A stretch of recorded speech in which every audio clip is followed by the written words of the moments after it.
नमस्कार दोस्तों, स्वागत है आपका पीसी टेक के एक और शानदार वीडियो में। आज हम लोग बात करेंगे इंटेल के तीनों बजट फ्रेंडली मिड रेंज के प्रोसेसर के बारे में, जो है Core i5 का ही 12400F, Core i5 का ही 13400F और Core i5 का ही 14400F के बारे में। ये तीनों सीपीयूज 2025 में बहुत ही ज्यादा पॉपुलर हैं, स्पेशली गेमर्स और बजट पीसी बिल्डर्स के लिए। पर इनमें कौन सा प्रोसेसर आपके लिए बेस्ट होने वाला है, आज हम इन लोगों के बीच में डिटेल्स कंपैरिजन करेंगे, स्पेक्स, परफॉर्मेंस, गेमिंग्स और वैल्यू फॉर मनी के बेसिस पर। वीडियो को अंत तक जरूर देखें, क्योंकि एक सीक्रेट टिप्स के बारे में भी हम लोग बात करेंगे।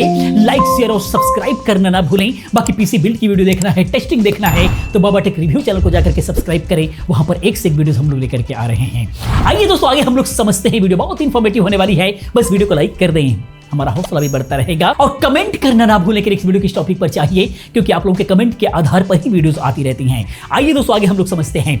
सबसे पहले समझ लेते हैं कि ये तीनों प्रोसेसर हैं क्या और इनमें बेसिक डिफरेंसेस क्या है, फिर हम लोग डिटेल्स में चलेंगे। पहले i5 12400 की बात करें तो यह है इंटेल का 12th जेन का एल्डर लेक प्रोसेसर। इसमें 6 कोर होते हैं और सब के सब परफॉर्मेंस कोर होते हैं। इसमें एफिशिएंट कोर का कोई मामला नहीं है और 12 थ्रेड्स होते हैं, जिसमें बेसिक क्लॉक की अगर हम बात करें तो 2.5 गीगाहर्ट्ज है और मैक्स बूस्ट में ये है 4.4 गीगाहर्ट्ज तक जाता है। ये बजट गेमर्स के लिए एक सॉलिड ऑप्शन है, जिसका प्राइस 9000 से 12000 के बीच में वेरिएशन रहता है हमेशा। बाकी अगर i5 13400 की बात करें तो ये 13th जेन का रैप्टर लेक प्रोसेसर है।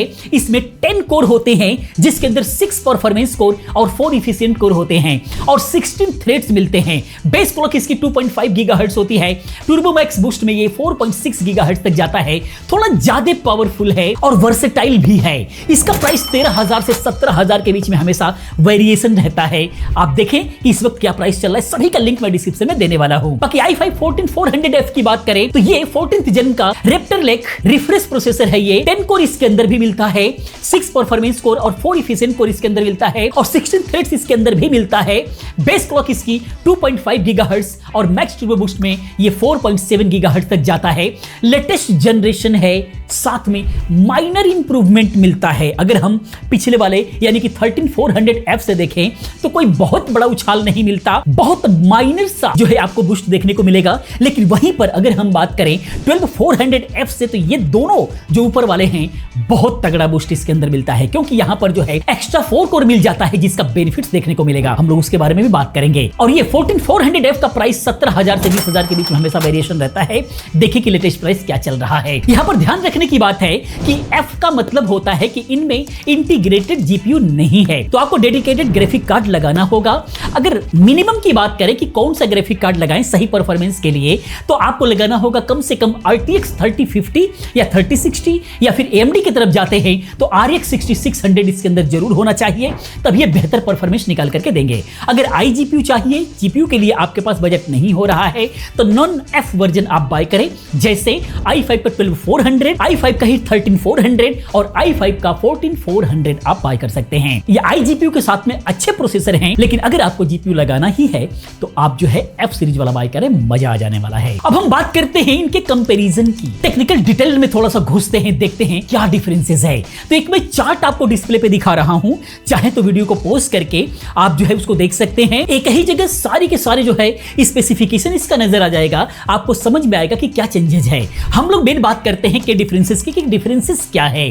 तो कोर्स एंड थ्रेड्स की अगर हम बात करें तो i5 12400 में सिर्फ 6 परफॉर्मेंस कोर ही मिलते हैं, जबकि i5 13400F में और i5 के 14400F में 4 एक्स्ट्रा एफिशिएंट कोर मिल रहे हैं, जो मल्टीटास्किंग और हैवी वर्कलोड के लिए बहुत ही बेटर रहने वाले हैं, बेटर परफॉर्मेंस देने वाले हैं। उसका असर प्रैक्टिकली आपको दिखेगा।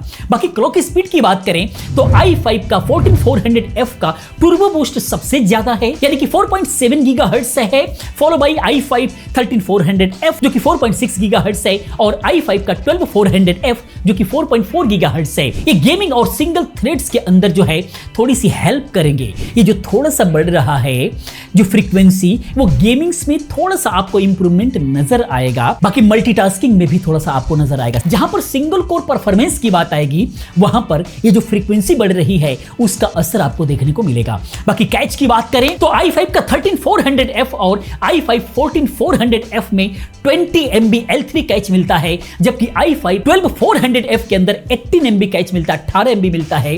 ज्यादा कैच जो है फास्टर डाटा को एक्सेस करेगा। यहां पर देखने के लिए सिर्फ 2 MB का फर्क पड़ता है, लेकिन कैच में ये 2 MB बहुत बड़ा प्रभाव डालेगा परफॉर्मेंस के अंदर।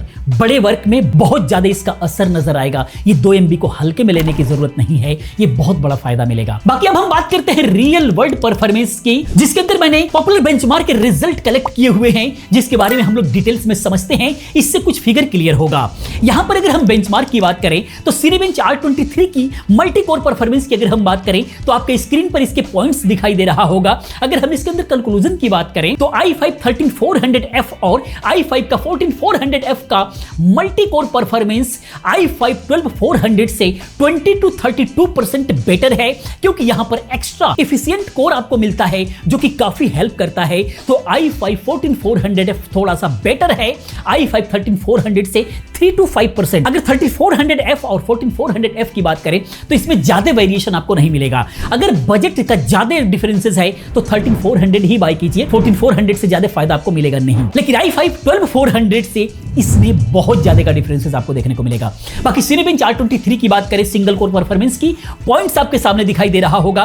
कंक्लूजन की बात करें तो सिंगल कोर में i5 14400F लीड करता है, followed by i5 13400F, i5 12400F थोड़ा सा पीछे रह जाता है। 5 to 10% का डिफरेंसेस यहां पर देखने को मिल रहा है। ये गेमिंग और सिंगल थ्रेड्स ऐप के लिए बहुत ही ज्यादा मैटर करता है। बाकी अगर हम Geekbench 6 की बात करें मल्टी कोर की तो पॉइंट्स आपके स्क्रीन पे दिखाई दे रहा है। कंक्लूजन की बात करें तो i5 का 14400F और i5 का 13400F का multi core score i5 12400F से बेटर है। तो i5 14400F का स्कोर i5 13400 से मार्जिनली हायर है, बहुत थोड़ा मोड़ा फर्क है, तो उसका ज्यादा फर्क आपको प्रैक्टिकली नजर नहीं आएगा। तो बेहतर होगा कि 13400 ही अगर बजट कम है तो काफी अच्छा है। बाकी अगर गेमिंग परफॉर्मेंस की बात करें Cyberpunk 2077 का तो इसका FPS आपके स्क्रीन पे दिखाई दे रहा है। Valorant की बात करें लो सेटिंग के अंदर तो उसका भी जो है आपको FPS स्क्रीन पे दिखाई दे रहा है। कंक्लूजन की बात करें तो गेमिंग में तीनों का परफॉर्मेंस क्लोजली ही है, क्योंकि मॉडर्न गेम जितने भी हैं सारे GPU डिपेंडेंट होते हैं। i5 का 13400 थोड़ा सा बेटर है, 2 से 5 FPS का अंतर आ रहा है, बट i5 12400F भी काफी सॉलिड है। बजट के अकॉर्डिंग गेमिंग्स में बहुत ही सॉलिड है। जो GPU डिपेंडेंट गेम है उसके अंदर GPU का परफॉर्मेंस देखा जाता है, CPU तो अपना काम कर ही दे रहा है मिला जुला करके। तो यहां पर देखा जाए तो i5 13400F और i5 14400F का गेमिंग परफॉर्मेंस i5 12400F से ऑलमोस्ट सेम है, क्योंकि एक्स्ट्रा ई कोर्स जो है सिर्फ एप्स में काम आते हैं, गेम्स में कोई विशेष फायदा उनका नहीं होता है। बाकी हम डिसाइड करते हैं कि कौन सा प्रोसेसर आपके लिए सही है, यानी कौन सा प्रोसेसर किसके लिए सही है, ये जानना बेहद जरूरी है। तो i5 12400 की बात करें, ये बजट प्रोसेसर है। ये किसके लिए बेस्ट है? अगर आप गेमर हो, टाइट बजट में हैं, अगर आप मिड रेंज के GPU अगर आप यूज कर रहे हैं जैसे RTX 3050 या फिर RX 6600 यूज करना चाहते हैं, तो वहां पर आपके लिए बेहतर होने वाला है। प्रोज एंड कॉन्स की बात करें, प्रोज की बात करें तो सबसे सस्ता है, DDR4 को ये सपोर्ट करता है, गेमिंग में सॉलिड परफॉर्मेंस देता है। गेम ही अगर खेलना है तो अपग्रेड वर्जन लेने का कोई फायदा नहीं है। कॉन्स की बात करें तो मल्टीटास्किंग और हैवी वर्कलोड के अंदर जैसे वीडियो एडिटिंग हो गया, उसके अंदर थोड़ा लिमिटेड परफॉर्मेंस देने वाला है। एग्जांपल के माध्यम से अगर हम लोग समझें तो अगर आपका बजट 40,000 के आसपास है और गेमिंग पीसी बनाने के लिए सोच रहे हैं तो आपके लिए i5 12400 एक बेस्ट चॉइस हो सकता है। अगली अगर हम बात करें i5 का 13400F के लिए तो ये वैल्यू किंग है, बहुत ही बेहतरीन प्रोसेसर है। किसके लिए बेस्ट रहने वाला है? गेमर्स और लाइट कंटेंट क्रिएटर्स के लिए थोड़ा ज्यादा पावर चाहिए और ज्यादा खर्चा भी ना हो, तो उस कंडीशन में ये बहुत ही पावरफुल रहने वाला है। प्रोस की बात करें तो इसके अंदर एक्स्ट्रा ई कोर्स की वजह से बेटर मल्टीटास्किंग हो जाएगी, गेमिंग में थोड़ा सा बेटर परफॉर्मेंस रहेगा और प्राइस टू परफॉर्मेंस इसका जो बैलेंस है वो बहुत ही शानदार है। कॉन्स की बात करें तो i5 14400 के मुकाबले थोड़ा सा पुराना है और हैवी वर्कलोड में थोड़ा सा स्लो रहेगा अगर 14400 के हिसाब से अगर हम बात करें तो, क्योंकि बजट भी उसका ज्यादा है तो उसके हिसाब से ठीक है। एग्जांपल के तौर पर अगर हम लोग समझें तो अगर आप गेमिंग के साथ में स्ट्रीमिंग या लाइट वीडियो एडिटिंग करना चाहते हैं तो उस कंडीशन में आपके लिए i5 का 13400 एक बहुत ही अच्छा चॉइस हो सकता है, सॉलिड चॉइस हो सकता है। जिस बजट में अगर 13-14 हजार के बीच में मिलता है तो बहुत ही शानदार ये हो सकता है। बाकी i5 14400F की बात करें तो ये फ्यूचर प्रूफ रहने वाला है। किसके लिए बेस्ट रहने वाला है? वो यूजर्स जो लेटेस्ट टेक चाहते हैं और थोड़ा फ्यूचर प्रूफिंग का भी ध्यान दे रहे हैं और इन्वेस्ट का कोई खास फर्क नहीं पड़ता, वो ले सकते हैं। प्रोस की बात करें तो ये न्यू जनरेशन है, थोड़ी बेटर क्लॉक स्पीड है, सिंगल कोर परफॉर्मेंस अच्छा निकलने वाला है, लॉन्ग टर्म्स रिलायबिलिटी इसके लिए साथ में ज्यादा है। कॉन्स की बात करें तो प्राइस इसका जो है थोड़ा सा हाई है। गेमिंग में इंप्रूवमेंट 3 से 5% का ही मिलता है 13400 के हिसाब से देखा जाए तो। अगर प्राइस में ज्यादा अंतर है तो आपको जो है 13400 ही लेना बेहतर होगा। एग्जांपल के तौर पर अगर हम समझें तो अगर आपको नई जनरेशन का सीपीयू चाहिए, बजट i5 13400 से थोड़ा सा ज्यादा है इसका, अगर ये फर्क नहीं पड़ता है आपको तो आप बिल्कुल भी i5 का 14400 ले सकते हैं। सेफ रहेंगे, थोड़ा सा फ्यूचर प्रूफ रहेंगे। बाकी अब हम बात करते हैं वैल्यू फॉर मनी पर कि बजट के अकॉर्डिंग कौन सा बेहतर रहने वाला है। तो i5 12400 की अगर हम बात करें तो सबसे सस्ता और गेमिंग के लिए बेस्ट वैल्यू देता है। अगर आप सिर्फ गेमिंग कर रहे हैं तो इसका प्राइस टू परफॉर्मेंस रेशियो बिल्कुल भी अनबीटेबल है, जबरदस्त है। बाकी i5 13400 की बात करें तो थोड़ा सा कॉस्टली है, लेकिन एक्स्ट्रा कोर्स और थ्रेड्स जो है आपका इसके अंदर गेमिंग्स के अंदर और प्रोडक्टिविटी में दोनों के लिए ही बहुत ही ग्रेट वैल्यू प्रोवाइड करेगा। बाकी i5 14400F की बात करें तो सबसे महंगा है, लेकिन गेमिंग में इंप्रूवमेंट आपको देखने को मिलेगा। एक्स्ट्रा कोर्स जो है जस्टिफाई आपको करेंगे, बाकी प्रोडक्टिविटी टास्क में भी थोड़ा सा बेटर परफॉर्मेंस मिलेगा। लेकिन मिला जुला करके अगर बजट में ज्यादा अंतर हो तो 13400F आपके लिए बेहतर है। पावर कंजप्शन की बात करें तो i5 12400 का 65 वाट है और बूस्ट में जो है 170 वाट तक जाता है, जो कि सबसे कम पावर कंज्यूम कर रहा है। तो कम वाटेज के अंदर भी यहां पर काम चल जाएगा। लेकिन वहीं पर i5 13400F की बात करें और i5 14400F की तो इसका भी जो है बेस है 65 वाट, लेकिन ये बूस्ट में 148 वाट तक जाते हैं। थोड़ा सा हैवी वाट आपको देना होगा, डिफरेंस थोड़ी सी है। तो एक 600 वाट से लेकर के PSU तीनों के लिए बेहतर है, कोई दिक्कत नहीं है। कूलिंग के लिए एक बजट एयर कूलर जो है आप ले सकते हैं या फिर लिक्विड कूलर ले सकते हैं। कूलर मास्टर के अंदर भी जो है अच्छा सा आपको सस्ते में आ जाता है। फाइनली अगर हम बात करें तो दोस्तों 2025 में कौन सा प्रोसेसर बेस्ट है ये आपके बजट में और नीड पे डिपेंड करेगा। अगर बजट टाइट है और आप गेमिंग के लिए लेना चाहते हैं तो 12400 बिल्कुल बेहिचक होकर के बाय कीजिए। बाकी अगर आप गेमिंग के साथ में ही लाइट मल्टीटास्किंग या फिर स्ट्रीमिंग भी करना चाहते हैं तो आप i5 का 13400F बाय कीजिए, बिल्कुल परफेक्ट चॉइस है। लेकिन अगर आप वहीं पर आप लेटेस्ट टेक और थोड़ा सा फ्यूचर प्रूफिंग भी चाहते हैं तो i5 का 14400 बिल्कुल बेहिचक होकर के बाय कीजिए, बजट का इशू नहीं है तो। बाकी सीक्रेट टिप्स की बात करें, थोड़ा सा समझने की जरूरत है। तो अगर आप DDR4 मदरबोर्ड यूज करते हो तो तीनों CPU कंपेटेबल हैं, ये एक बड़ी बात है जो कि बजट में ही आपका काम चल जाएगा। मजबूर नहीं है DDR5 की तरफ जाने के लिए, पर अगर फ्यूचर प्रूफिंग चाहिए तो DDR5 मदरबोर्ड कंसीडर कीजिए, क्योंकि DDR5 का प्राइस अब धीरे धीरे रीजनेबल होता जा रहा है।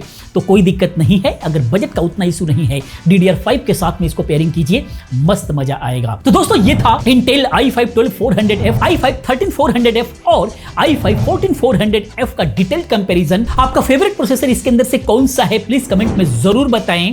अगर वीडियो पसंद आती है तो लाइक करें, शेयर करें और सब्सक्राइब करना ना भूलें। साथ में बेल आइकन को जरूर दबाएं, जब भी हमारी वीडियो आए आपको मिलती रहे। मिलते हैं नेक्स्ट वीडियो में एक और शानदार वीडियो में। पूरी वीडियो देखने के लिए आप सभी का बहुत बहुत धन्यवाद।